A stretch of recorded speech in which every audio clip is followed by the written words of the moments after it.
Të nderuar shikues, ju përshëndes. Do të jemi së bashku në minutat e ditarit informativ ku ndër të tjera do të ndiqni.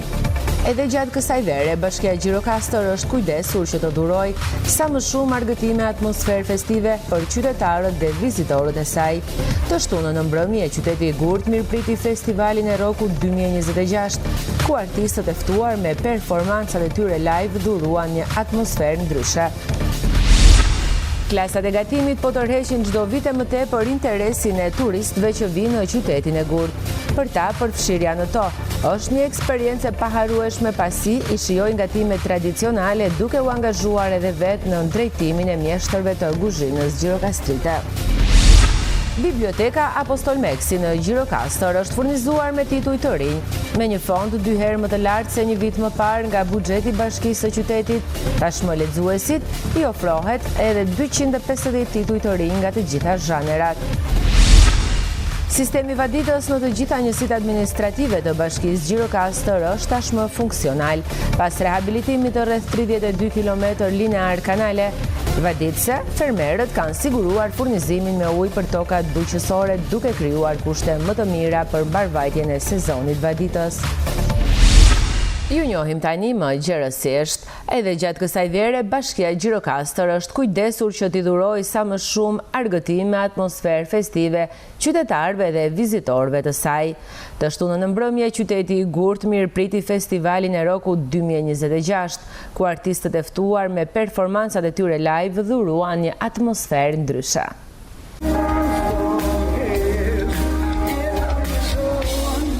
Tingujt e muzikës rock pushtuan mbrëmjen e djeshme e qytetin e Gurt. Ishin artistët Vedat Ademi, Aurel Gjini e grupet muzikore Elita 5 e Rull që me performancat live ndezën atmosferën në qytetin magjik të Gjirokastrës.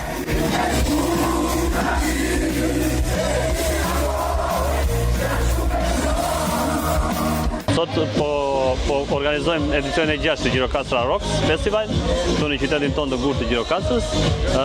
Është vazhdimi i një tradite kulturore të cilën ne po mundohemi ta konsolidojmë në vazhdim, duke qenë se po angazhojmë vetëm artistët shqiptar nga të gjitha trevat. Këtë vit kemi 5 band që marrin pjesë, të cilët janë Rull, Elita 5, Vedat Ademi, Aurel Gjini, por si surprizë dhe të themi apo mbështetje për brezat e rinj, të cilët janë të talentuar në këtë rrymë muzikore, janë banda dhe Celos, janë 2 të talentuar nga Gjirokastra, të cilët jetojnë në Londër dhe kanë ardhur sot të performojnë në qytetin e tyre të prejardhjes, le të themi. Në bazë të, le të themi, të interesit të audiencës, do të kemi një pjesëmarrje 600-700 veta, të cilët mendoj që do krijojnë një atmosferë shumë të këndshme, si për vendasit, ashtu edhe për vizitorët të cilët do t'i kemi për një natë në Gjirokastër. Unë jam Gjergj Kaçinari, vi me Rull me grupin. Jemi për herë të parë në Gjirokastra Rocks. Është emocion shumë i bukur.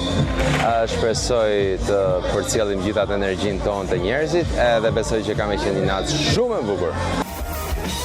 Ky event bëri bashkë në Odeonin e Gurt, të apasionuar pas kësaj muzike, por edhe turist që kjo fundjavë i gjeti në Gjirokastër.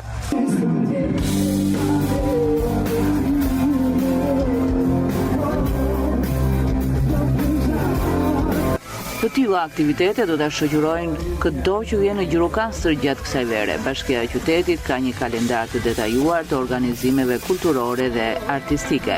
Gjirokastra Rock Festival është një organizim i Ministrisë së Turizmit, Bashkisë Gjirokastër dhe TIT Gjirokastra. Klasat e gatimit po tërheqin gjithnjë më tepër vëmendjen e turistëve që vinë në qytetin e Gurt. Për ta, përfshirja në to është një eksperiencë e paharrueshme pasi i shijojnë gatime tradicionale, duke u angazhuar edhe vetë në drejtimin e mjeshtërve të kuzhinës gjirokastrite.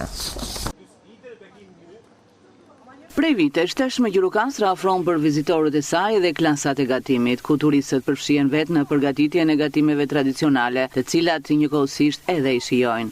Këta janë një grup gjermanësh që e shijuan këtë eksperiencë ndryshe në hijen e oborit të një prej restoranteve në qafën e pazarit. First time that we came here in Albania. hera e parë që vijnë në Shqipëri. Është një vend i bukur me njerëz të mirë. Po ashtu është hera e parë që kemi një eksperiencë gatimin në udhëtime. Mezi pres të shijoj gatimet që po përgatisim, qifqij dhe byrekun. Është argëtuese. It's nice to do. Ishte interesante të bëheshin pjesë e klasave të gatimit, të përgatisnim ushqimet tuaja tradicionale, po e shijojmë vërtet shumë. Gjirokastra, një qytet mahnitës. Nice to do. Ishte Mimoza Duka që i udhëhoqi vizitorët në orën e gatimit. Sot kishim një grup nga Gjermania, këta fillojnë gatime tradicionale i mësuan byrekun, tani po bëjmë qifqin. Gjirokastrite këta ndihen shumë mirë dhe janë të interesuar për recetat gjirokastrite. Më pjesin për recetën, a mund t'i shkruajmë, po dhe unë jap recetën ndërkohë. Këta ndihen shumë okej dhe ne jemi krenar që po përhapet dhe gjitha recetat tona në mbar botën. Angazhojnë dhe janë shumë, do me thoni duan deri në detaj. Më pjesin se ne kemi byrekun gjithmonë me lakra që bën zona e gjirokastrës dhe janë të gjitha erzat, më pjesin për të gjitha llojet e erzave. Si e quajnë këtë dhe unë ua shpjegoj, do me thënë me përkthysim bashkë se nuk i dim të gjitha ato erzat dhe këta ndihen shumë mirë dhe më thonë ta bëjmë në vendin tonë. Dhe unë duke qeshur i them po i keni erzat tona dhe ata qeshin me të madhe. Rezervimet për klasat e gatimit fillojnë me ardhjen e pranverës në muajin mars dhe përfundojnë në nëntor. Vitin e kaluar në Gjirokastër u realizuan 40 orë të tilla me pjesëmarrjen e turistëve nga vende të ndryshme të botës. Biblioteka Apostol Meksi në Gjirokastër është furnizuar me tituj të rinj, me një fond 2 herë më të lartë se një vit më parë nga buxheti i Bashkisë së Qytetit. Tashmë lexuesit i ofrohen edhe 250 tituj të rinj nga të gjitha zhanerat. Këtë vit, Bashkia e Gjirokastrës ka dyfishuar fondin e pasurimit të Bibliotekës Apostol Meksi me tituj të rinj librash. Me 500.000 lekë janë shtuar rafteve të saj 250 tituj nga zhanre të ndryshme të përzgjedhur sipas kërkesave të lexuesve. Bibliotekës tonë ka ardhur fondi i ri i librit, i cili në ndryshim nga vitet e tjera është i dyfishuar. Ne jemi përpjekur që të përfshijmë të gjitha zhanret e letërsisë, si dhe autor të huaj dhe shqiptar. Zhanret që ne jemi përpjekur të zgjedhim janë pothuajse filozofi, histori, romani artistik, çdo lloj pra që përmban letërsia. Në këtë fond përfshijmë kryesisht dhe fondin e fëmijëve, të cilin e kemi shtuar me disa tituj të rinj, kemi fondin që u përket nxënësve të shkollave, edhe këtu ato mungesa që kemi pasur jemi munduar t'i plotësojmë. Libri artistik mbetet më i kërkuari nga lexuesit, ndaj dhe pjesën më të madhe të këtij furnizimi e zën kryesisht romanet. Kemi pasuruar për shembull kolanën e librave të Colin Hoover, Lena Manda, John Green, Anna Wilms, Anna Huang e të tjerë. Ndërkohë në autorët shqiptar kemi marrë libra të rinj të Fatos Kongolit, Lea Hypin, Mira Kazhani, Meri Mezini. Te fëmijët pastaj kemi plotësuar kolanën e Ditari i Grejt, Stiltonin, Cano Sinaj, i cili është shumë i kërkuar për fëmijët. Edhe dhurimi mbetet nga format e pasurimit të kësaj biblioteke. Gjatë gjysmës së parë të vitit 2026 janë dhuruar nga qytetarë shkrimtarë rreth 200 libra. Sistemi vaditës në të gjitha njësitë administrative të Bashkisë Gjirokastër është tashmë funksional. Pas rehabilitimit të rreth 32 km kanale në vijë lineare vaditëse, fermerët kanë siguruar furnizimin me ujë për tokat bujqësore, duke krijuar kushte më të mira për mbarvajtjen e sezonit vaditës. Në të gjitha njësitë administrative të Bashkisë Gjirokastër është vënë në funksion sistemi vaditës pas rehabilitimit të rrjetit të kanaleve, duke krijuar kushte më të mira për sezonin e ujitjes. Prej afro një muaj është bërë mundur rehabilitimi të gjithave kanaleve vaditëse. Çdo fermer aktualisht po vadit dhe zona më problematike që fshati Zenelaj, ku kishte një shkarje të kanalit vaditës, u siguruan tubot plastike dhe aty kryet vaditja e të gjithë parcelave të fermerëve. Sipas drejtorisë së bujqësisë, deri tani janë rehabilituar rreth 32 km linear kanale vaditëse. Kemi bërë rreth 32 km linear kanal vaditës në vendet që ka pasur për përmirësim, edhe aty është ndërhyrë qoftë me beton, qoftë edhe me tubacione. Rehabilitimi i kanaleve vaditëse mbetet një nga ndërhyrjet kryesore për mbështetjen e bujqësisë në Bashkinë Gjirokastër, duke garantuar furnizim të qëndrueshëm për ujë dhe shërbim më efikas për fermerët në të gjitha njësitë administrative. Gjirokastra po e shfrytëzon sezonin turistik edhe për të promovuar trashëgiminë e saj kulturore. Përmes një kalendari të pasur aktivitetesh folklorike, synohet ruajtja dhe përcjellja tek brezat e rinj, gjithashtu njohja e tyre nga turistët vendas dhe të huaj. Me synim ruajtjen dhe promovimin e trashëgimisë së pasur kulturore të qarkut të Gjirokastrës, gjatë këtij sezoni veror është shtuar numri aktiviteteve folklorike, të cilat synojnë të përcjellin ndërbreza, vlerat dhe traditat e krahinës. Gjirokastra pothuajse është bërë vend i aktiviteteve të ndryshme, po sidomos të koncerteve folklorike, të festivaleve, të llojeve të ndryshme, të cilat kanë arritur tek ai piku që mund të japim vlerësimin e duhur para Gjirokastra dhe qarku në tërësi, por sidomos kjo epicëndër e rëndësishme e trashëgimisë kulturore siç është Gjirokastra, gjatë këtij sezoni i cili ka nisur jo keq, mund të themi se aktivitetet e ndryshme folklorike po i japin një lloj mozaiku vlerash këtë vit. Viti 2026 si duket ka startuar për të mos ndaluar. Aktivitetet të ndryshme folklorike të cilat me paradat e kostumeve, koncertet folklorike me pjesë të tjera të saj, siç janë pothuajse ato ornamentet që lezetojnë folklorin, rritet, zakonet, pothuajse janë bërë si një buqet e përbashkët për të ndjekur nga turistët e vendeve të ndryshme. Aktivitetet janë konceptuar jo vetëm për të promovuar kulturën dhe folklorin vendas, por edhe për të tërhequr turistët, duke ju ofruar atyre mundësinë të njihen nga afër me traditat autentike të rajonit. Aktivitetet në rrugë, në sheshe, aktivitetet në skenë, brenda dhe jashtë, në natyrë sidomos, pranë monumenteve, na kanë imponuar si specialistë të trashëgimisë kulturore që të përshtatemi edhe sipas kërkesave dhe dëshirave të turistëve, duke ruajtur identitetin e grupeve folklorike të individëve të cilët interpretojnë.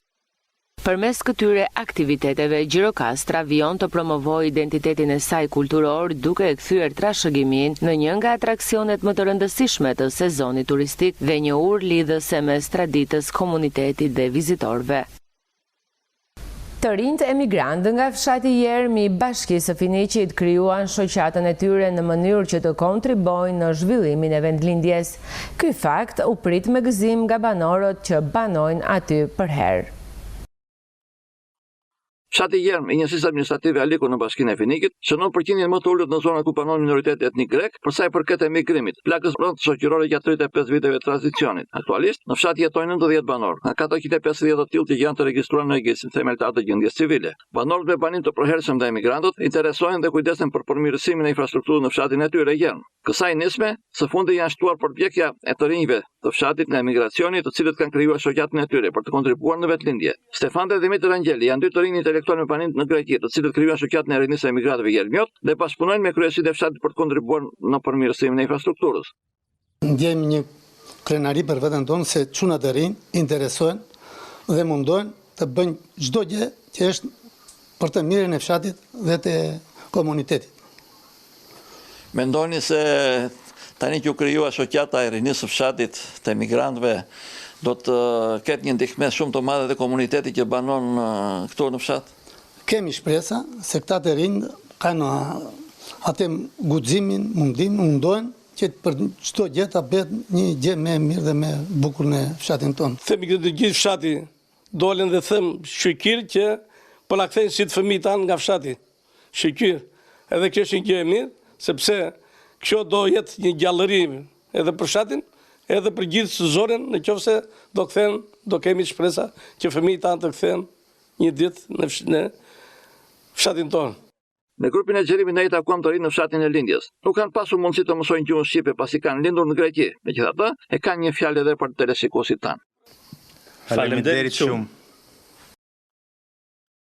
Këtë korik në mjediset e Galerisë Art Saranda është çelur ekspozita e titulluar Koleksion. I janë veprat më të mira ndër vite që kanë prezantuar piktorë të kolonive të ndryshme me motive nga Saranda, që do t'i shijojnë turistët gjatë këtij muaji. Koleksion titullohet ekspozita që zëven këtë korik në mjediset e Galerisë Art Saranda. Kjo ekspozitë është oferta me veçantë që u bëhet artdashësve dhe vizitorëve turistëve të shumtë, ndërsa sezoni shënon flukse në rritje në këtë muaj në këtë destinacion ndër më të preferuarit në jugun shqiptar. Përgjegjësi i kësaj galerie, piktori Lefter Çeko thotë se është një ekspozitë me koleksionin e veprave më të mira ndër vite që kanë prezantuar piktorë të kolonive të ndryshme me motive nga Saranda. Me koleksionin e veprave më të mira ndër vite nga piktorët e kolonive të ndryshme që kanë marrë pjesë në Sarandë në drejtimin e Galerisë Art Saranda, nga Shqipëria dhe nga shumë shtetet e botës. Duke zgjedhur një cikël punimesh nga më të mirat të motiveve të Sarandës, vizitorët ndihen me kënaqësi që shohin artistët nga vende të ndryshme, jo vetëm nga Shqipëria, nga shtetet fqinj, po edhe nga shtetet e Europës, Amerika, Azia, deri në Indinë e Largët dhe Kinën. Galeria Art Saranda e ka bërë regjim pune që çdo muaj promovon një ekspozitë të re me autorë që plotësojnë kritere rigoroze artistike. Kujdesi i veçantë po bëhet sipas piktorit Çeko që veprat më të mira të autorëve të afirmuar nga mbar hapësira shqiptare dhe nga diaspora të vinë sidomos në këta muaj të sezonit të lartë turistik për të vijuar edhe në muajt e vjeshtës e deri në mbyllje të vitit artistik. Fill pas kësaj ekspozite, ka fundi korikut dhe muajin gusht, na vjen skulptori Agron Ushiti. Ai do të ketë ekspozitën me skulptura që ai veçohet për plastikën e tij në veprat e artit dhe të realizuara një pjesë e tyre në keramik. Një rrugëtim që ka nisur ai që në liceun që nga Fieri, me veprat e para, me veprat në Itali, në Norvegji dhe kohët e fundit në Korfuz. Do jetë ekspozita e parë që bëhet me këtë lloj skulpture. Në shtator do të kemi një ekspozitë tjetër që edhe ajo do të jetë e veçantë. Çeko tregon se gjithë veprimtaria artistike vjetore është e mirë programuar, qysh në nisje të vitit. Kjo e bën Galerinë Art Saranda një institucion dhe aset arti mjaft tërheqës dhe me vizitueshmëri të qëndrueshme gjatë gjithë vitit, duke siguruar frekuentim nga vizitorë cilësor, veçanërisht në muajt e sezonit të verës. Të nderuar shikues, ishte gjithçka e përgatitur për këtë ditar informativ. Ju faleminderit për vëmendjen, shikim të këndshëm të programeve në vazhdim. Bashkë, mirë takofshim.